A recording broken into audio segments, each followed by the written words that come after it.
The Select Subcommittee on the Coronavirus Crisis wrapped up 2 years of its work today with a vote to adopt several recommendations aimed at improving management of future pandemics. For more on that and lawmakers' year-end priorities, I spoke just a short time ago with third-ranking Democrat in the House, Majority Whip James Clyburn of South Carolina.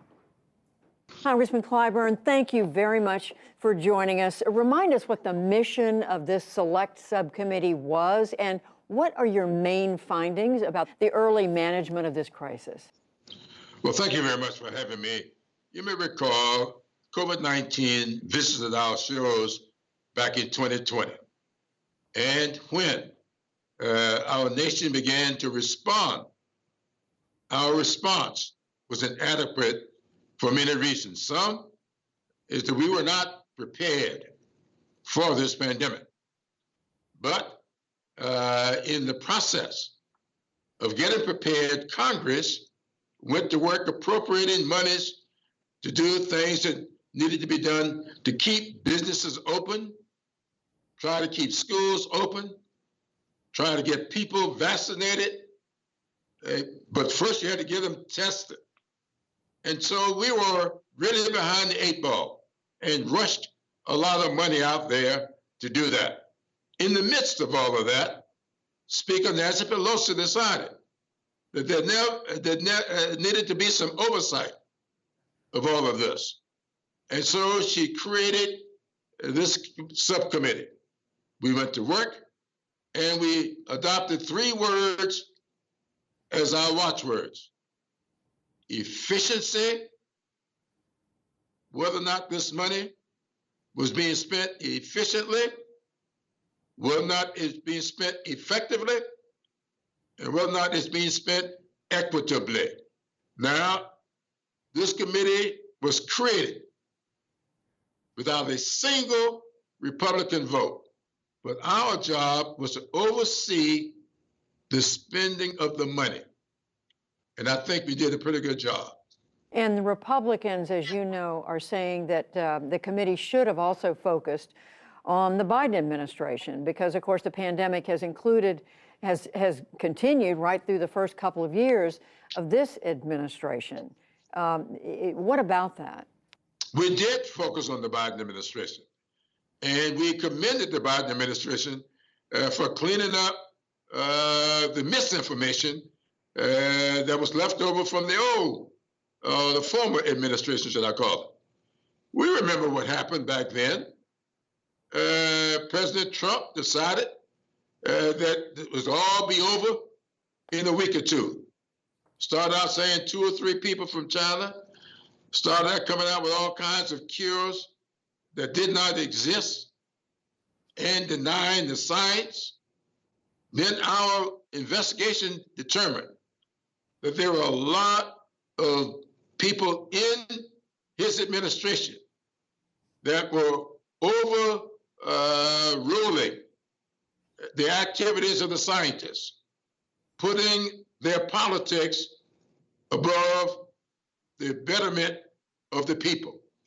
And that's part of what we were doing. And if you look at the Rescue Act, which was signed by President Biden within 6 weeks of taking office.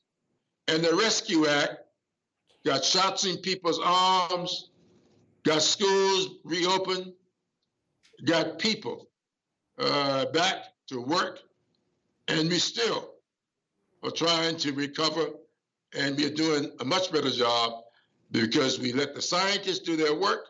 And Republicans are now saying when they take over the majority in January that they are going to do their own investigation of the way the Biden administration handled this pandemic. How concerned are you about that?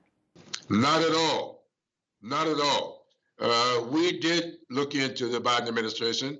And once again, throughout all of this, even today, in trying to issue our report, they're still hearkening back to China and what relationships may have been between this country and China.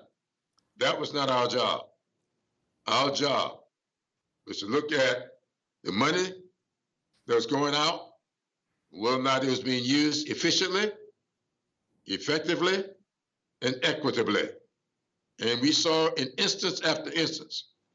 Several other things I want to ask you about, Whip Clyburn. With the change in the majority in January coming, Democrats have voted on their leadership in the next Congress. You are the only one of the senior members of the Democratic caucus who's staying on. Speaker Pelosi and others have stepped down. Why did you decide that you should stay on?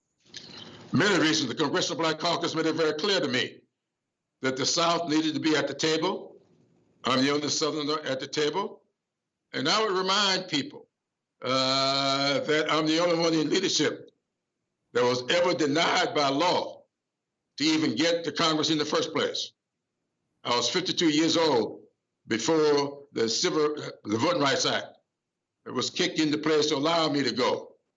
And at 52 years old, and I'm very pleased that things have worked in such a way that now at the age of 52, Hakeem Jeffries is becoming the leader of our party.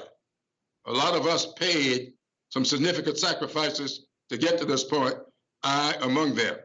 And so I've said to people who keep raising that issue, I didn't get to the leadership table at the same time that they did. So why should I be expected to leave? Why do you think the South is less represented in the Democratic Party, or less represented in the Democratic leadership?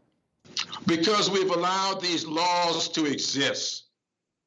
My parents, I remember when my parents voted for the first time. I remember that because laws did not allow them to vote.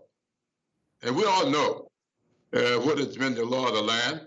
In South Carolina, where I live, when I was growing up, African Americans were the majority in the state, but zero in elective office. Why? Because we allowed these laws to exist. Some of the things we're seeing now, these new laws that are coming off the books now, that the Voting Rights Act has been undercut by this Supreme Court. We now see some of these laws coming back into place. I do want to ask you about the presidential primary calendar. As you know, President Biden has recommended that South Carolina go first, that Iowa be taken out of the early running, that it be South Carolina, Nevada, Georgia, Michigan. We're hearing now from not just Republicans, but from Democrats who are saying Democrats may be making a mistake by cutting out a state like Iowa. While, yes, it's primarily white, it's also rural, at a time when Democrats need to connect with rural Americans in the heart of the country. Well, I would say to them, South Carolina is rural. More than half of my congressional district is rural.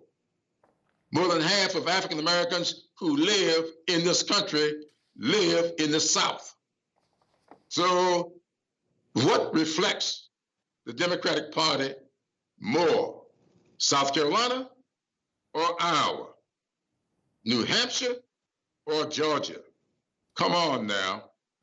Representative James Clyburn, who is a Democratic Party whip in the House of Representatives, thank you very much. Thank you.